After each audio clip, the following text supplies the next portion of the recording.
오늘 말씀 함께 나누겠습니다. 오늘은 잠언 4장 23절 마음을 지키라 라는 말씀으로 함께 말씀 나누시겠습니다. 본문이 매우 짧습니다. 우리 한 목소리로 이 말씀 읽고 말씀 함께 나누겠습니다. 함께 읽겠습니다. 시작! 모든 지킬 만한 것 중에 더욱 내 마음을 지키라. 생명의 근원이 이에서 남이니라. 아멘. 여러분, 지난주 우리가 나누었던 말씀 기억하세요? 저는 설교할 때는 전혀 몰랐는데 집에 가서 설교를 듣다 보니까 최근 했던 설교 중에서 가장 긴 설교였더라고요. 50분이 넘게 설교를 했습니다. 그래서 수요일날 혹시나 따로 듣기 힘드신 분을 위해서 압축 버전을 올려드렸어요. 수요일날 혹시 들어보셨어요? 네. 그래서 그 은혜들이 저한테는 참 지난주가 올라가는 과정에도 참 은혜가 있는 시간들이었습니다. 지난주 말씀 우리가 잠깐 상기해 보자면 이렇습니다. 여러분, 하나님과 진정한 관계를 맺고 계신가요? 하나님이 그저 어렵고 무섭기만 한 아버지가 아니신가요? 다윗은 하나님께 마치 어린아이처럼 언제까지 이래야 돼요? 라고 얘기하는 우리는 다윗의 모습을 볼 수 있었습니다. 그렇게 하나님 앞에 진정성 있는 관계를 가진 다윗이 하나님께 투정 부리듯 기도했더니 그 기도가 변하여 어떻게 변했나요? 하나님의 관점으로 문제를 볼 수 있게 해달라고 내 눈을 열어달라고 다윗이 기도하는 것을 우리는 들었습니다. 상황이 아무것도 변하지 않았지만 눈이 열린 다윗은 하나님의 인자하심, 하나님의 은혜를 먼저 바라볼 수 있게 되었고 그 믿음을 통하여 그의 삶의 태도가 변화되는 것을 우리는 그 시편 13편을 통하여 읽을 수 있었습니다. 그리고 결과적으로는 아무것도 변하지 않았는데 다윗은 시편 맨 마지막 편에서 하나님께 감사하며 그 시편을 끝내는 것을 보았습니다. 여러분은 어떠셨어요? 지난 한 주 이러한 삶을 사셨나요? 저도 설교를 했지만 저도 아니었습니다. 저도 힘들었습니다. 여러분 이렇게 질문들을 볼 거예요. 여러분 관계나 지난주 일상 속에서 뭔가 갈등을 겪었습니다. 뭔가 안 좋은 느낌이 들었어요. 그때 여러분 가장 먼저 어떤 생각이 드시던가요? 뭔가 갈등을 느꼈어요. 저는 실제 지난주에 저희 회사에서 여러 가지 문제들이 있었습니다. 어떤 분이 장례를 당하셨는데 회사에 오래 다니시던 분이었어요. 그러다 보니 많은 사람이 장례식에 가고 싶어 합니다.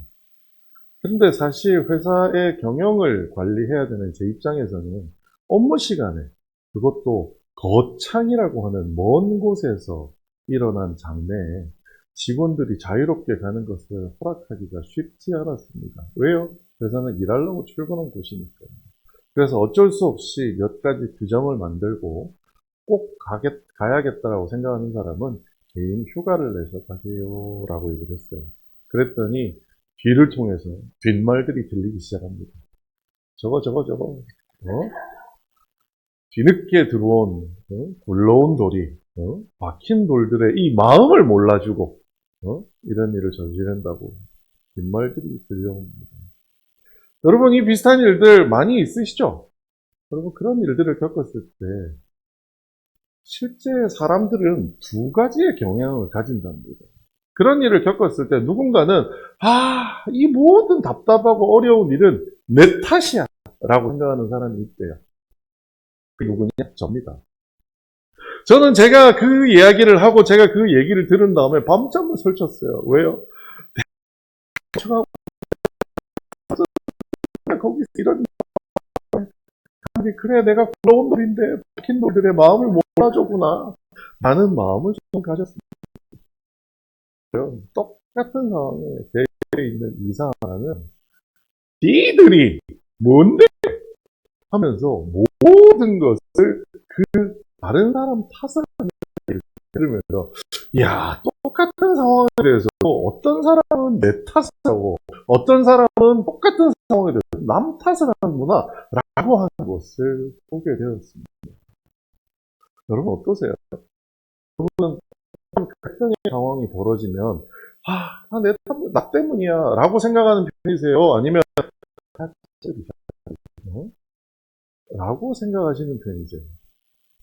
여러분 저는 이게 상황마다 다른 걸 거라고 생각했어요. 물론 경우 상황마다 다르겠죠. 그런데요, 이 실제 심리학적으로, 정신병학적으로 이러한 경향성이 사람 안에 정해져 있다. 그래서 어떤 사람은 성 안에서 자기를 지키기 위해서 누가 나에게 화살을 쏘고 나에게 비난을 하면 성 안으로 점점 숨어 들어가요. 그래서 내가 다 잘못했어, 내 문제야, 내가 잘못한 거야 라고 하는 경향성을 줍니다. 이런 거를 두고 정신병학회 혹은 심리학자들은 뭐라고 얘기하느냐, 신경증 이렇게 이야기합니다. 하지만 반대의 경우도 있습니다. 어떤 사람이냐면 누가 나를 향하여 뭔가 갈등의 소리, 안 좋은 소리를 던지면요, 그대로 맞받아서 공격해버립니다. 야, 이게 내 잘못이야? 회사 일하는 곳이잖아.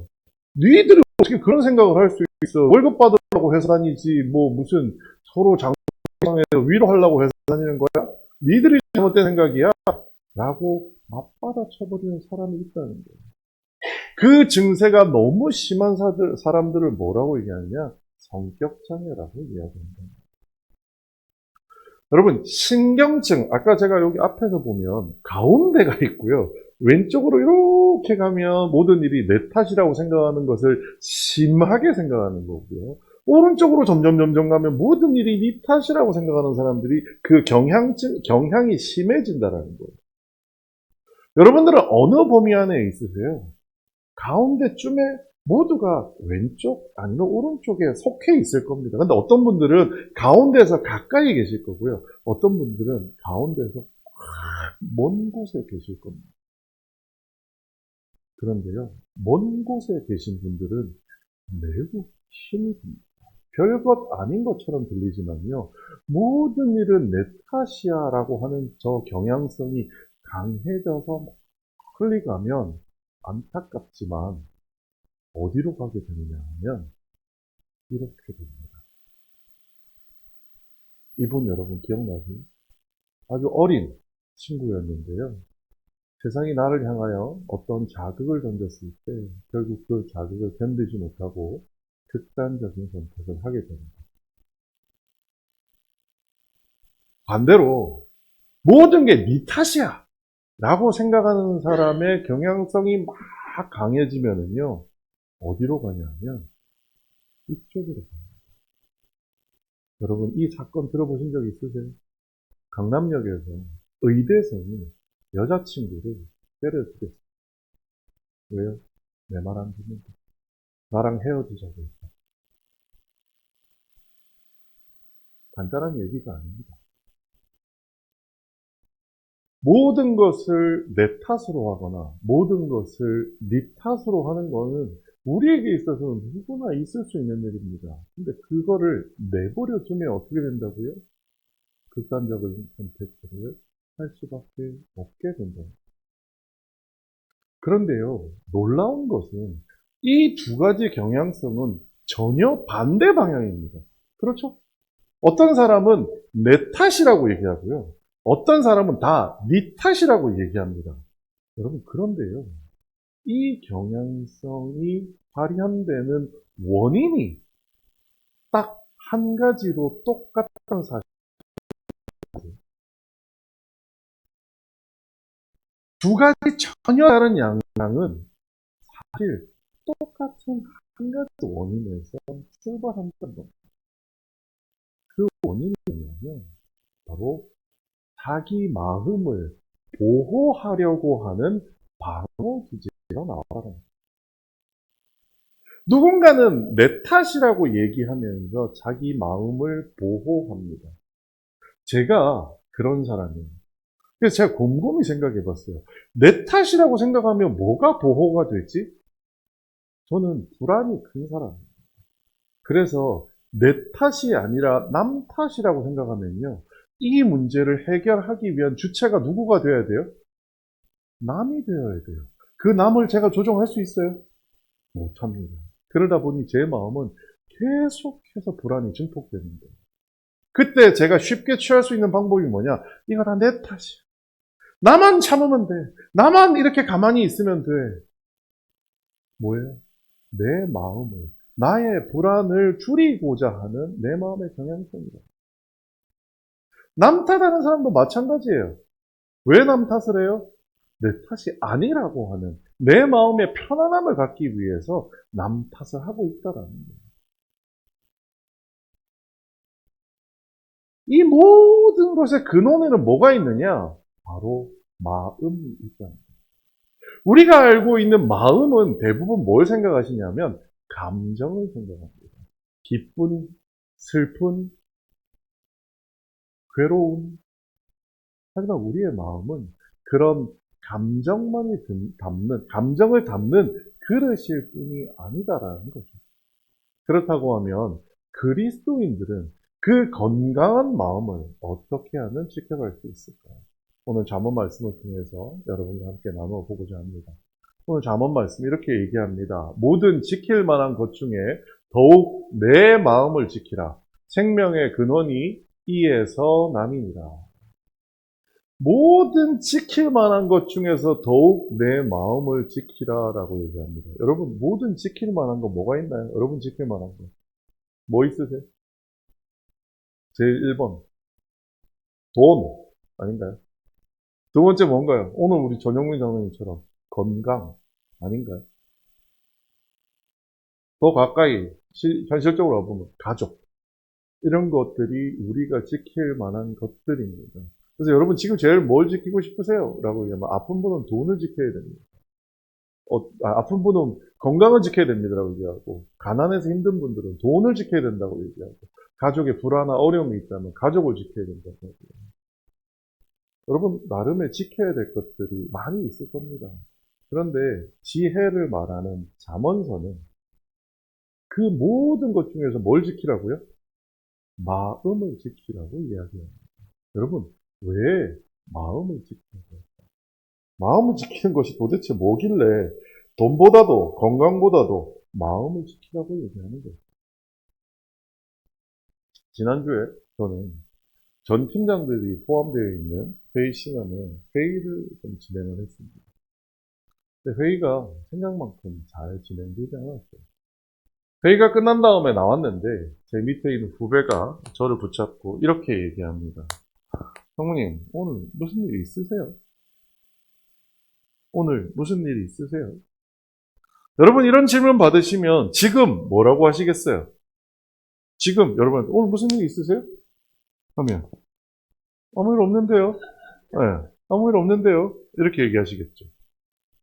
저도 평소 같았으면 아니 왜? 뭐 얼굴이 안 좋아 보여? 라고 물었을 텐데 그날은 무슨 일 있으세요? 라는 그 말에 저도 모르게 아무 대답을 못했어요. 그리고 속으로 무슨 생각을 했냐면 오늘 혹시 회의 속에 내가 말을 너무 많이 했나?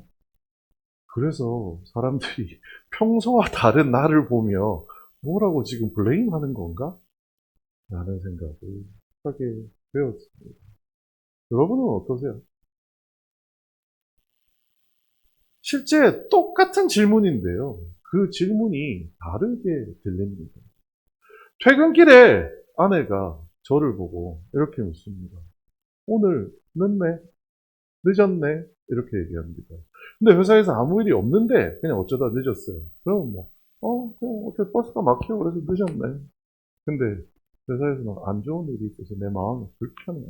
근데 딱 들어왔는데 오늘 늦었네. 그래, 네 남편 오늘 죽을 뻔했다.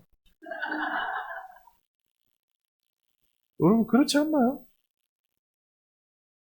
실제 나한테 들어온 자극, 오늘 늦었네? 오늘 무슨 일이 있으세요? 라고 하는 자극은 사실 아무것도 아닙니다. 그런데 그 자극이 뭘 만들어요? 내 마음속에 있는 무언가를 끄집어내는 거죠. 중요한 거는요, 상대방이 뭐라고 얘기했느냐가 아니라 내 마음의 상태가 어떠냐가 중요한 거예요. 내 마음의 상태가 어떠냐. 그래서 잠언을 기록한 사람은 오늘 잠언에서 이렇게 이야기합니다. 생명의 근원이 이 마음에서 난다라고 얘기합니다. 여러분, 생명의 근원이 마음에서 난다. 무슨 이야기일까요? 생명이 근원이 마음에서 나온다. 여러분, 모든 것이 마음먹기 달렸다. 이런 얘기 많이 들어보셨죠? 네. 참 마음은 중요한 것 같아요. 감정을 담는 그릇이 아니라요. 마음은 너무너무 중요한데 과학적으로 이에 대해서 밝혀낸 분이 계십니다. 여러분, 사람이 받을 수 있는 가장 큰 자극이 뭘 것 같으세요? 어떤 자극을 누군가가 나한테 와서 이런 얘기를 합니다. 근데 그 얘기 중에 사람이 가장 깜짝 놀라고 가장 힘들어하는 자극이 뭘 것 같으세요? 그게 뭐냐면 의사의 사형 선고. 의사가 건강검진을 마친 다음에 갑자기 6개월 남으셨습니다. 라고 얘기하면 여러분 어떨 것 같으세요? 당해본 적 있으신 분 있나요? 저는 상상이 안 갑니다. 그런데 그런 사형 선고를 받으신 분들을 조사한 연구가 있더라고요. 그 연구를 보면 죽음과 죽어감에 대하여라고 하는 책을 쓴 엘리자베스 퀴블러 로스라는 사람이 죽음을 앞둔 인간 마음의 반응과 수용 과정을 연구했어요. 여러분, 3개월 뒤에 당신 죽습니다. 라고 얘기하면 사람의 첫 번째 반응이 뭐일 것 같으세요? 첫 번째 반응은 부정입니다. 뭐라고요? 설마! 에이, 돌팔이네. 다른 병원 가서 재검 받아봐. 그럴 리가 없어. 이게 첫 번째 반응입니다. 두 번째 반응은요. 그것에 대해 확정이 나고 나면 그 감정이 어떻게 바뀌느냐? 분노로 바뀝니다. 내가 왜? 내가 뭘 잘못했는데? 내가 얼마나 운동을 열심히 하고, 내가 얼마나 식이요법을 잘하고, 내가 하나님께 얼마나 기도하고, 내가 얼마나 헌금을 많이 했는데, 나한테 이게 무슨 청천벽력 같은 소리, 하나님, 이럴 리가 없잖아요. 화를 낸다. 특별한 어느 한 사람의 얘기가 아니라요. 모든 사람이 그렇대요. 세 번째는요. 타협하기 시작합니다. 하나님, 제가 더 잘할게요. 이 병을 저에게서 물리쳐 주세요. 하나님, 제가 이렇게 더 하겠습니다. 그러니 저에게 이 죽음이 건너갈 수 있게 해주세요. 라고 한다. 그 단계가 넘어가면요. 우울증이 온다. 뭘 해도 소용없고. 그에게는 사실 지금 바로 죽은 게 아니잖아요. 3개월 혹은 6개월 혹은 1년의 삶이 남아있는데요. 그 삶을 그냥 포기해버리고 싶게 만든다. 마지막 단계에 다다르면 어떻게 되느냐. 비로소 죽는구나. 내가 6개월 뒤에 죽으면 나는 지금 뭘 해야 될까? 하며 자기의 주변을 정리하게 된다고 합니다. 다 뭐의 문제예요? 마음의 문제입니다. 지금 여기 계신 남자분들 중에서 얼마 전에 정년퇴직하신 분 같은 경우에 이런 일을 이미 예상하셨겠습니다. 정리해고 당하신 분들 혹시 있는지 모르겠습니다.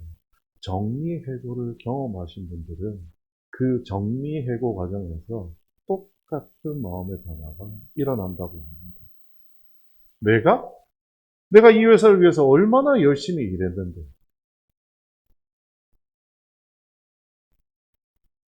모든 것이 뭐의 문제라고요? 마음의 문제라는 거예요.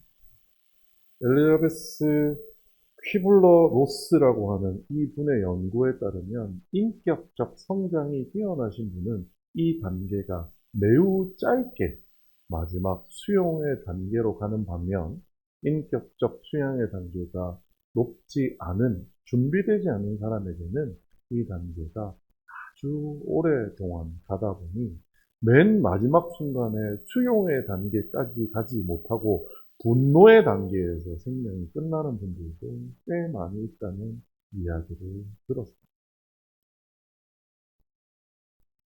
우리의 마음은 이와 같이 우리의 삶의 태도를 결정하는 겁니다. 그래서 빅터 프랭클이라고 하는 교수님, 심리학자인 분은 죽음의 수용소라는 책을 통해서 이런 이야기를 한 적이 있습니다. 모든 것을 빼앗긴 상황에서도 단 하나 남은 자유가 있다. 그것은 자신의 태도를 선택하는 자유이다. 사실 이 빅터 프랭클이 죽음의 수용소라는 책을 쓴 계기가 뭐냐면 이분은 유대인입니다. 그래서 2차 세계대전 때 유대인 수용소에 잡혀갔습니다. 그들은 스스로 알고 있었습니다. 죽을 운명이라는 것을. 그런데 그 공간에서 사람들의 태도가 너무 다른 거예요. 빅터 프랭클이라고 하는 교수님이 쳐다봤더니 제일 놀라운 사실이 뭐였냐면 다 죽어가는, 내일이면 가스실 들어가서 죽을지도 모르는 누군가가 배급이 나왔는데 자기가 받은 빵을 다른 사람에게 쪼개서 나누어 주는 모습을 본 거예요. 이 사람 스스로 생각했답니다. 네가 먼저 죽을지 모르는 판에 어떻게 저 사람은 자기가 먹어도 시원찮을 그 부족한 그 빵을 남에게 나누어 주지?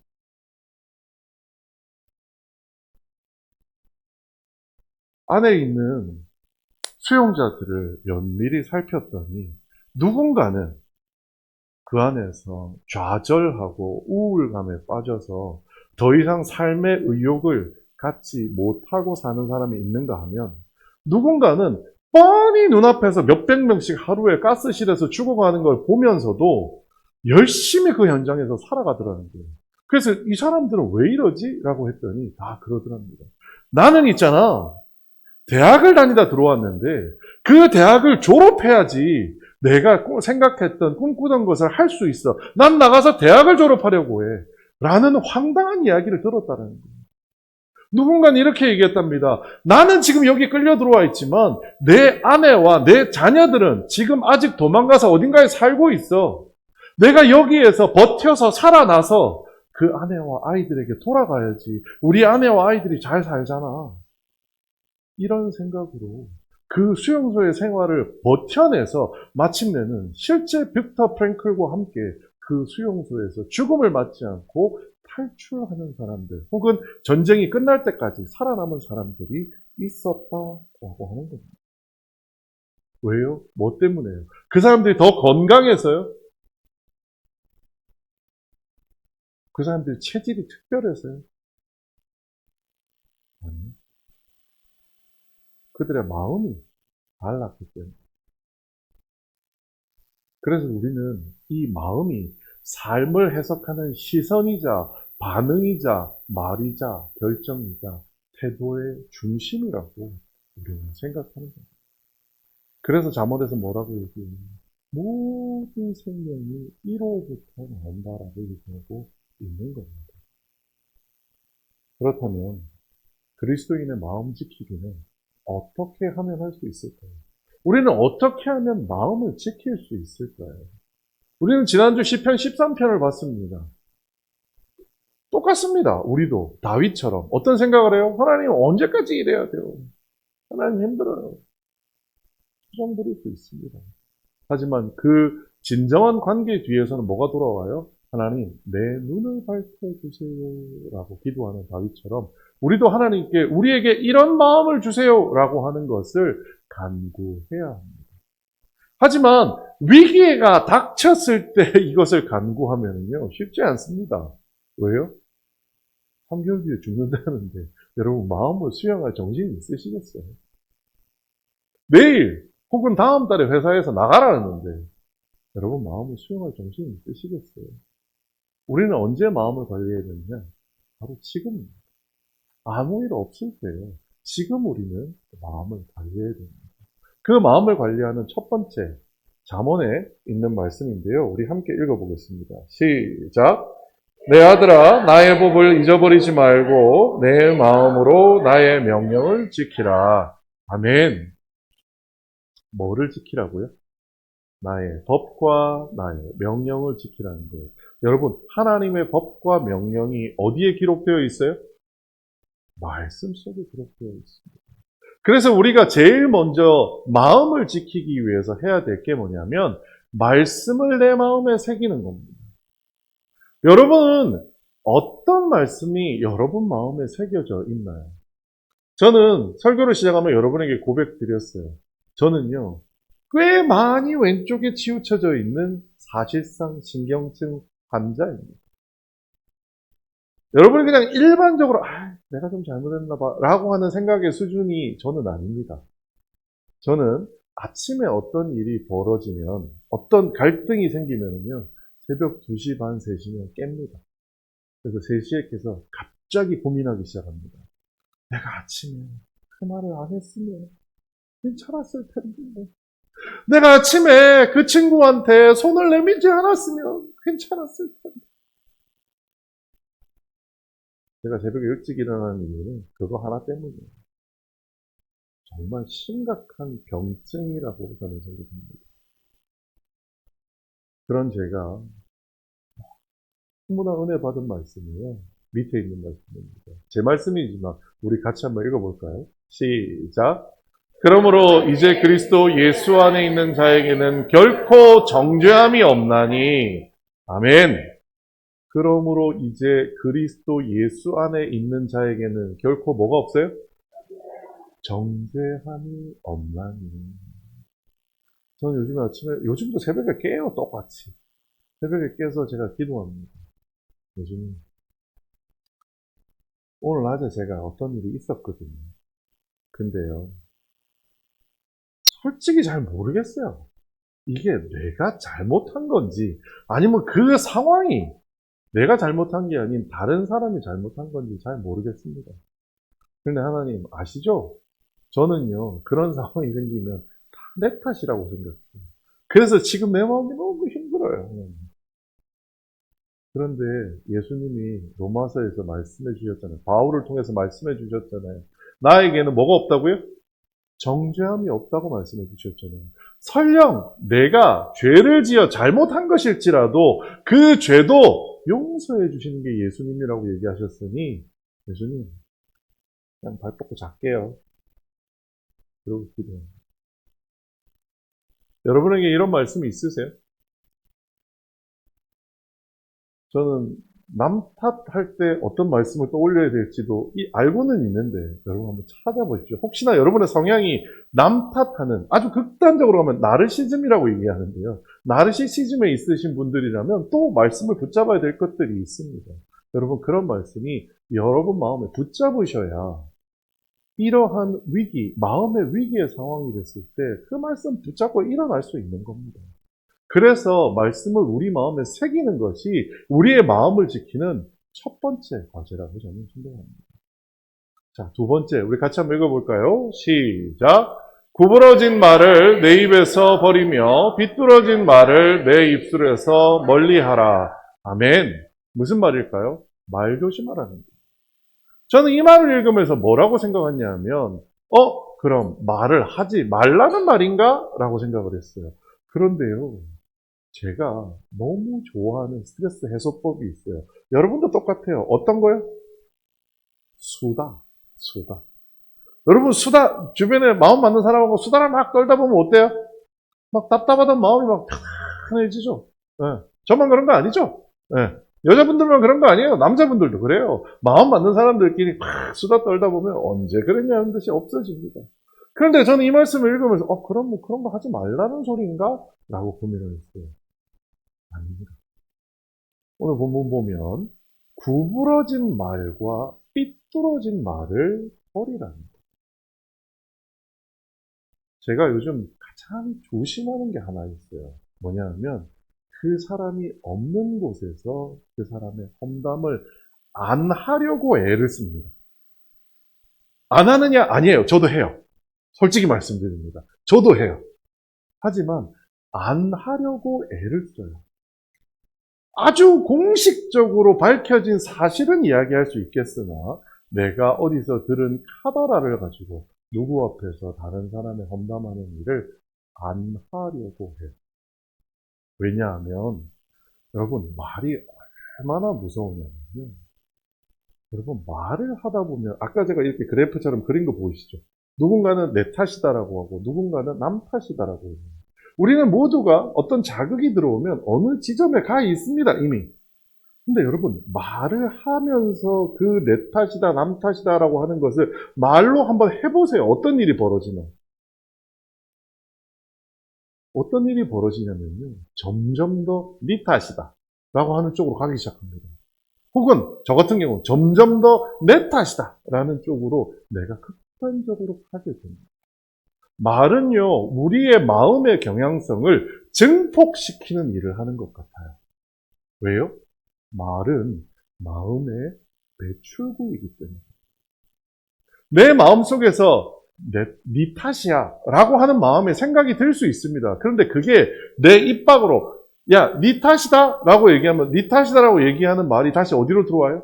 내 귀로 들어옵니다. 귀로 들어온 게 또 어디로 가요? 내 마음으로 들어가요. 그래서 어떻게 돼요? 내 마음은 점점 더 그냥 네 탓이다 해서 좀 네 탓인 것 같아요. 진짜 네 탓인 것 같아요. 완전 네 탓이야. 너 때문에 죽을 것 같아. 로 간다라는 거예요. 내 탓이다는 다를 것 같나요? 내 탓이다도 마찬가지입니다. 내가 잘못한 것 같아요. 처음에는. 좀 더 말로 막 합니다, 사람들한테. 아, 내가 그러지 말았어야 됐고, 그랬나? 그럼 주변 사람들이 용기를 북돋아 준다고 하는 이야기를 들으면 저는 막 반대로 생각이 나요. 아, 이렇게 주변 사람들이 좋은 사람인데 나는 왜 그렇게 이상한 소리를 해가지고, 다른 사람을 힘들게 했으냐? 아, 내가 잘못된 놈이야. 그러다 나중에 어떻게 돼요? 나는 죽일 놈이야. 까지 가는 거예요. 뭐가요? 말이요.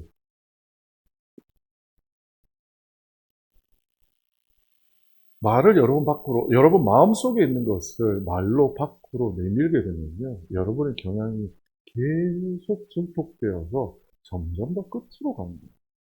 그래서 잠언은 얘기하는 거죠.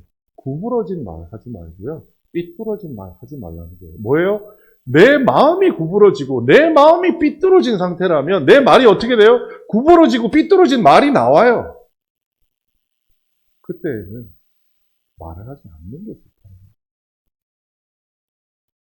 그래서 두 번째 우리의 마음을 지키는 방법은 내 마음에 행여 그런 마음이 들지라도 그 마음을 말로 옮기지 않으려는 노력을 해야 된다.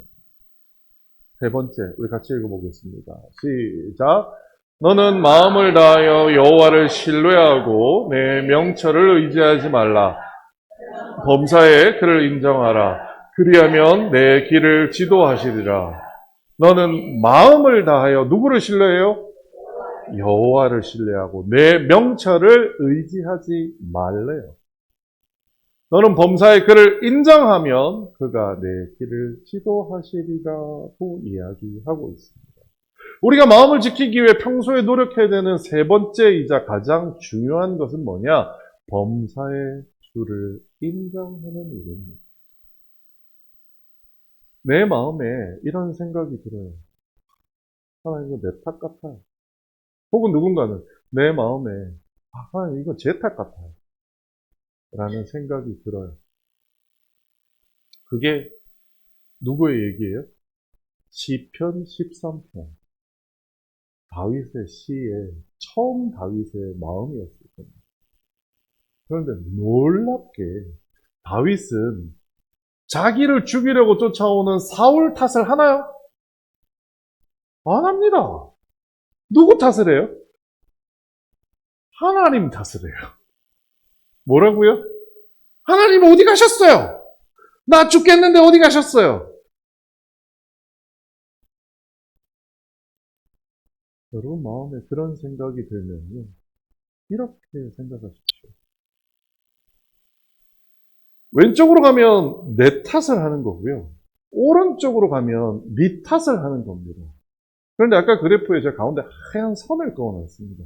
여러분 그 선은 뭘 것 같으세요? 딱 가운데 있는 거. 그게 바로 하나님 탓하는 겁니다. 내 탓이라고 생각이 들거나 네 탓이라고 생각이 들 때 우리는 다윗처럼 누구 탓을 해요? 이거 하나님 탓이에요. 근데 그 말을 우리 신앙인이니까 조금 부드럽게 신앙적으로 표현해보자면 어떻게 표현되냐면 이것이 하나님 뜻이라. 하나님, 뭔 뜻이 있으셔서 이런 걸 주신 거예요? 뭔 뜻이 있으셔서? 지난주에 장례식 관련된 공지를 하고 제 마음이 너무 불편해서 기도했습니다. 하나님, 도대체 뭔 뜻이 있으셔서 또 이렇게 오랜만에 새벽에 잠을 깨서 내 탓을 하게 만드세요. 일단 뜻을 고민했습니다. 그랬더니 하나님이 제 마음에 주시는 말씀이 뭐냐면 참으라고, 이런 마음이 있어요. 그래서 그 이야기가 들리던 다음 날 출근을 했습니다. 그랬더니 모두가 저한테 이제 카톡이 날라오고 있었는데 이번에는 반대의 카톡이 날라옵니다. 무슨 카톡이냐면 성모님 덕분에 아이들 가고 싶어하는 사람들을 좀 통제하고 어쩌고 했더니 네, 업무에 지장이 없었다. 두 번째는 가는 길에 비 엄청 왔거든요. 비 안 맞고 해서 교통사고 날 뻔했던 거 안 나고 좋았다. 이런 얘기가 저한테 막 날라들어오더라고요. 그러면서 저 하나님 마음속에 기도했습니다. 아, 하나님, 제가 참 기다리지를 못하네요. 하나님 뜻은 이거였군요. 하나님 기다리는 법을 배우라고 저한테 얘기하시는 거군요. 라고 기도했던 기억이 납니다.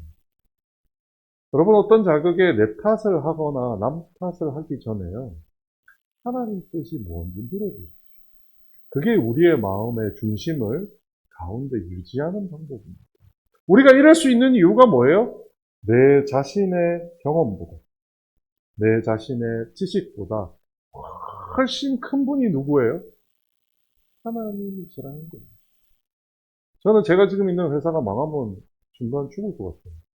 왜요? 제가 거기 경영하는 사람인데 망하면 안 되잖아요. 근데 문득 하나님 저한테 주시는 말씀이 그래요. 야, 내가 너한테 줬던 회사가 몇 개인데 이 회사만 가지고 그러냐? 여러분, 하나님의 관점으로 생각할 수 있는 자들이 누구예요? 그리스도의 자녀들. 하나님은 우리를 자녀라고 얘기하셨지 종이라고 얘기하지 않으셨거든요. 아빠 거예요. 뭘 걱정이세요? 제가 저희 집에 와서 저희 아버지 차 탈 때 아버지한테 전전긍긍하면 아버지 차 한번 타도 될까요? 이렇게 얘기할까요? 아, 합니다. 아빠 차 어딨어? 키 좀 줘봐. 그래서 차 탑니다. 그게 우리가 하나님 앞에서 누릴 수 있는 자녀의 권리라는 거예요. 모든 지킬 만한 것 중에 더욱 내 마음을 지키라. 생명의 근원이 이에서 남이니라. 우리는 기도 제목을 뭘로 정해요? 외부의 고난과 고통으로 정합니다. 다윗이 만일에 하나님, 사울왕이 나를 쫓아와요. 저 사울왕 좀 때려 죽여주세요. 라고 기도했다면 오늘의 다윗이 없었을 겁니다. 하지만 다윗은 뭐라고 기도했어요? 하나님, 내 마음이 힘들어요. 가만히 있으면 저 사울왕 미워할 것 같아요. 사실 인간적으로 생각하면 미워해도 되잖아요. 그런데 다윗은 기도합니다. 하나님, 하나님의 기름 부은 자인데 내가 미워해서 저 사람을 치지 않게 도와주세요. 우리에게 중요한 것은 외부의 고난과 고통이 아니라 그 고난과 고통에 대한 나의 마음입니다. 나의 반응입니다. 이 반응을 올바르게 하기 위해서는 뭘 바라봐야 된다고요? 하나님의 뜻을 바라볼 수 있어야 한다는 겁니다. 내 마음의 반응의 근원이 이 마음을 우리가 지킬 수 있어야 한다는 겁니다. 마음을 지키기 위해서 어떻게 해야 돼요? 첫 번째, 말씀 속에서 평소에 내가 이런 경향이 있다면 내가 극한의 상황에 다다랐을 때 붙잡을 수 있는 말씀 여러분 하나씩 가지고 사셔야 됩니다. 새벽에 제가 결코 그리스도의 자녀된 자에게는 정죄함이 없다고 하셨다라고 하는 그 말씀을 붙잡고 다시 잠에 드는 것처럼 여러분도 여러분 삶에 여러분이 이런 경향성을 가지고 있는 분들이라면 이 말씀을 가지고 살아야 된다라고 하는 여러분의 말씀을 여러분 마음에 새기고 사시기를 부탁드립니다. 두 번째, 우리 말 조심해야 됩니다. 수다 떨지 말라는 이야기가 아닙니다. 뭐예요? 우리의 마음이 내 탓으로 혹은 네 탓으로 움직여졌을 때 그것을 말로 풀지 말라는 거예요. 내 탓으로 네 탓으로 하는 것이 내 입 밖에 말로 나오게 되면 어떤 현상이 벌어진다고요? 점점 더 내 탓, 점점 더 네 탓으로 가는 거예요. 우리는 그런 말 하는 것을 조심해야 돼요. 세 번째는 뭐예요? 범사의 주를 인정하는 것입니다. 우리가 구해야 될 것, 내 탓이에요. 혹은 네 탓이에요. 라고 하는 생각이 아니라 모든 게 뭐라고요? 하나님 탓이에요. 모든 게 뭐예요? 하나님 뜻이에요. 라고 생각하는 우리가 되어질 때 우리의 마음이 지켜질 수 있다라고 저는 생각합니다. 우리가 마음을 붙잡을 수 있는 내 탓이라고 하는 분도 혹은 네 탓이라고 하는 분도 마음에 함께 붙잡으면 너무 좋은 말씀이 있어서 오늘 그 만병통치약 하나를 여러분한테 소개해 드리려고 합니다.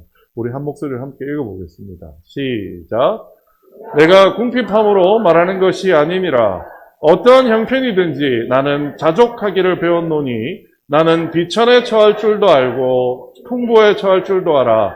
모든 일, 곧 배부름과 배고픔과 풍부와 궁핍에도 처할 줄 아는 일체의 비결을 배웠노라. 내게 능력 주시는 자 안에서 내가 모든 것을 할 수 있느니라. 아멘. 그 유명한 말씀입니다. 내게 능력 주시는 자 안에서 내가 모든 것을 할 수 있느니라. 여러분, 이 말씀은요, 결단코 여러분이 기도하는 그 모든 제목들이 이루어진다는 뜻이 아닙니다. 이 말씀의 뜻이 뭐예요? 나도 뭘 지킬 수 있어요? 어떠한 상황에서도 뭘 지킬 수 있어요?